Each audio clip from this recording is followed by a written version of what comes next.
Hi, it's David Graham here. And what I wanted to do was share a number of videos. This is the first one on a subject that seems to be very pertinent at the moment. And it's all around how sales professionals are overcoming the challenges around what we're calling customer indecision.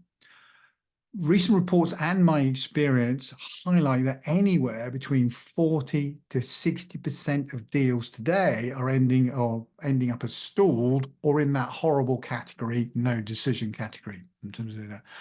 And to highlight that, this is where you may often hear statements from customers such as, look, still need to think about it, even though we've done the demonstrations, proof of concepts, provide them the relevant information.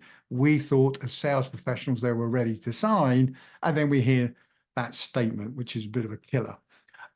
What we found is really that there are two sort of categories or reasons, most likely, that where deals are lost to no action, or inaction is another phrase.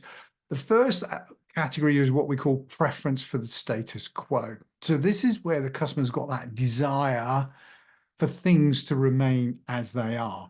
All right. And it's about overcoming what we call that gravitational pull to make them change. For example, you may hear phrases or a phrase like, I'm not seeing much difference between your offering and the solution that we already use today. So an example of, I want to stay where I am.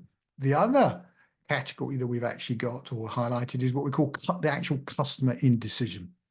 So here what we talk about is a phrase called omission bias.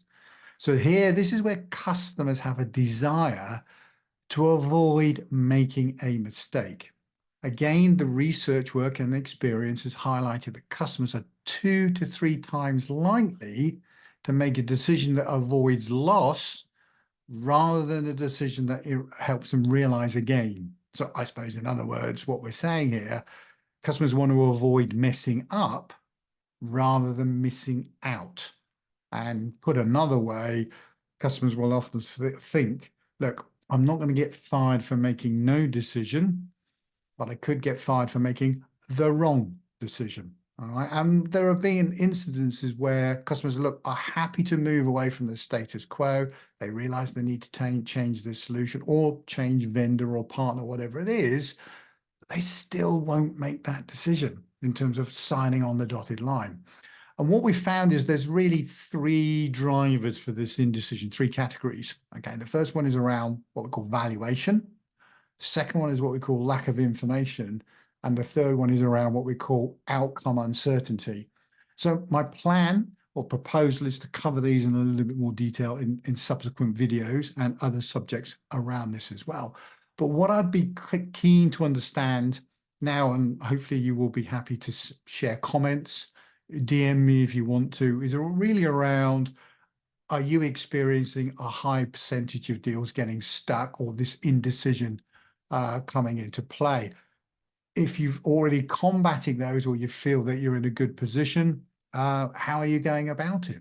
Do you recognize the difference between the preference for the status quo, keeping things as they are, versus the customer's indecision? They are different, and it's really important to understand those differences. And as I said, how are you combating those? It'll be really good to have a conversation and discussion, kind of sharing thoughts around that. So I look forward to your comments, look forward to you engaging. And as I said, I will provide more videos on this a little bit later. Thank you.